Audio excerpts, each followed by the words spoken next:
Olá, o Sintonia de hoje está no ar.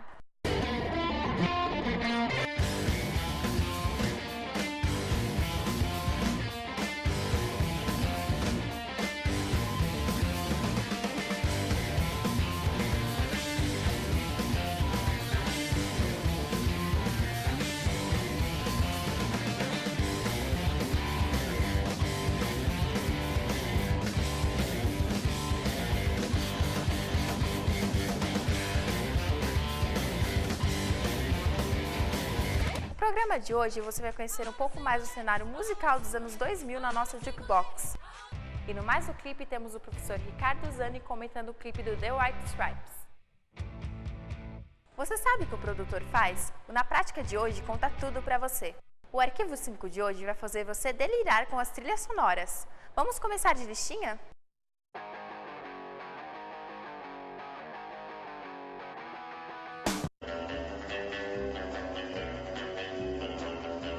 É isso aí, pessoal, está no ar o Arquivo 5 e hoje vamos falar sobre 5 trilhas sonoras que não podem deixar de ser ouvidas. Uma trilha sonora é o conjunto de músicas do filme e é responsável por passar emoções, sensações e muitas vezes criar um suspense que acaba antecipando o que vai acontecer na próxima cena. Algo muito comum em cenas de terror. No espaço, por causa do vácuo, não dá pra ouvir som nenhum. Agora cá entre nós, que graça iria ter o filme Guerra nas Estrelas sem o barulho das explosões, os tiros de laser e o som da música? A trilha sonora de Guerra nas Estrelas foi composta por John Williams, autor de outras trilhas famosas como Indiana Jones e Tubarão. O personagem Darth Vader, que está do lado escuro da força, é sempre lembrado por sua música tema, gravada pela Orquestra Sinfônica de Londres. A trilha sonora de Guerra nas Estrelas foi vencedora do Oscar em 1977. O primeiro beijo é sempre especial, não é mesmo? É engraçado que tudo que está em volta fica guardado na memória, seja a roupa, lugar e até mesmo a música de fundo. Tudo a ver com a trilha do filme Meu Primeiro Amor. Contando com os clássicos dos anos 60 e 70, o repertório musical do filme Meu Primeiro Amor embala o primeiro beijo até o último adeus da garota Vada para o menino Thomas, interpretado pelo ator Macaulay Culkin. Falando em amor, quem nunca fez umas coisas tontas porque estava apaixonado, não é mesmo? É como, sei lá, né? Corria o risco de pegar uma pneumonia porque estava cantando na chuva. Ambientando na época da transição dos filmes mudos para os sonoros, Cantando na Chuva é um filme musical lembrado quase sempre por sua famosa cena em que Gene Kelly canta debaixo da chuva.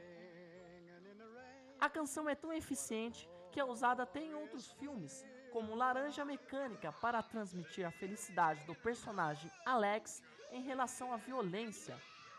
Embora algumas pessoas digam que ela só foi usada, pois era uma das únicas músicas que o ator que interpreta Alex sabia cantar por inteiro. É sempre bom uma música quando a gente está se exercitando, não é mesmo?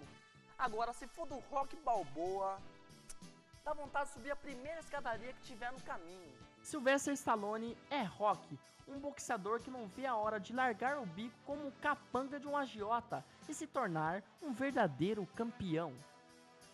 A trilha sonora do filme fica a cargo de Bill Conti, que com a música Gonna Fly Now ficou no topo das paradas por 2 semanas na revista Billboard, que é conhecida como a Bíblia da Música.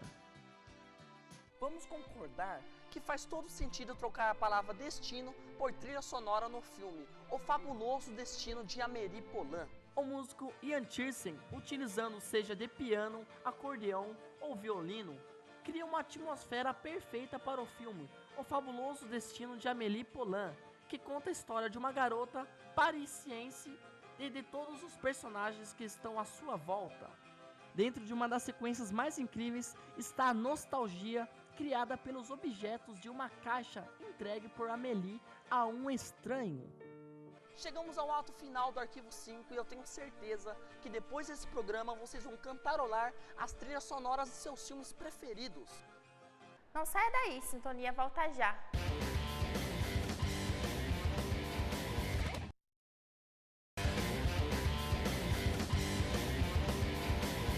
Na prática de hoje te mostra como é o trabalho de um produtor. Roda aí!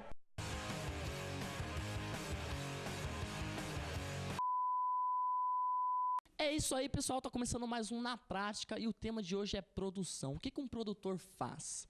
Para falar sobre isso, chamamos a professora Renata Becatti, da Faculdade de Comunicação e Artes. Professora, fala pra gente qual que é o papel de um produtor.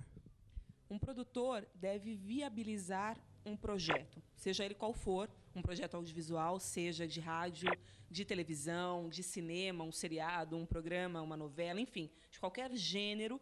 A função principal dele é fazer o projeto acontecer. Um produtor, ele não só executa uma ideia, como muitas vezes ele é o responsável pela ideia e por toda a sua elaboração, por toda a sua construção até a pós-produção. Professor, agora para quem quer trabalhar nessa área, existe um perfil profissional? Existe. Tem que ser uma pessoa criativa, que goste de resolver problemas. Por incrível que pareça, tem gente que gosta de resolver problemas. Eu, por exemplo, tem que ter prazer em pegar uma situação e fazer aquilo acontecer, porque vão surgir problemas na produção. Então, tem que ser uma pessoa com um razoável equilíbrio emocional também. Ela não pode se desesperar. Aliás, em televisão, seja na direção, produção, em várias áreas, você tem que ter um controle, saber trabalhar em equipe, criatividade, resolver problemas, respeitar prazos. Então, tem que ser uma pessoa, ao mesmo tempo, é um perfil muito interessante, ao mesmo tempo organizada, mas também com habilidades que são ditas de profissionais, às vezes, profissionais das artes, Tem que ser criativo, tem que ser organizado, muitas vezes vai ter que saber lidar com orçamento, vai ter que lidar com prazo, enfim.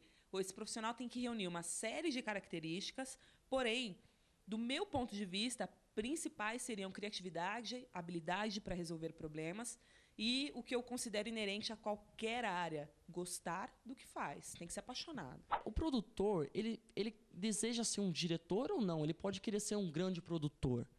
Ele pode querer ser um grande produtor. Aliás, a gente tem uma ideia, às vezes, de que o produtor é necessariamente inferior, entre aspas, ao diretor. E não, depende muito das produções. E é uma questão hierárquica. Esses profissionais trabalham juntos. Eles não podem ser concorrentes dentro da mesma produção. E também tem muitos profissionais, por exemplo, eu posso ser câmera e desejar ser câmera. Que a gente, às vezes, na graduação, a gente tem uma impressão de que só se deve almejar e desejar os cargos maiores, entre aspas, os cargos de direção, os cargos de determinado poder, digamos assim, e não necessariamente. Você deve almejar aquilo que você gosta, aquela função para a qual você tem maior habilidade e maior prazer em desenvolver, sem dúvida nenhuma. Agora, em algumas produções, o produtor executivo até escolhe o diretor. É ele quem seleciona a equipe com a qual ele vai trabalhar e muitas questões estão subordinadas a ele. Em televisão, para trazer um pouco para a nossa realidade, normalmente em programas de TV que a gente assiste no canal aberto, a produção estaria aí, então, subordinada ao diretor. Porém, é uma equipe que tem que trabalhar junto.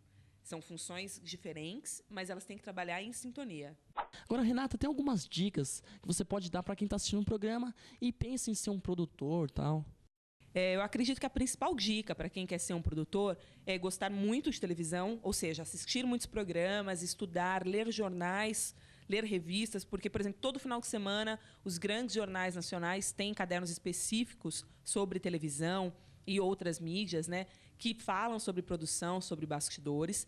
Mas eu acredito que a principal coisa, o principal diferencial é cursar o curso superior de comunicação social com habilitação para rádio e TV.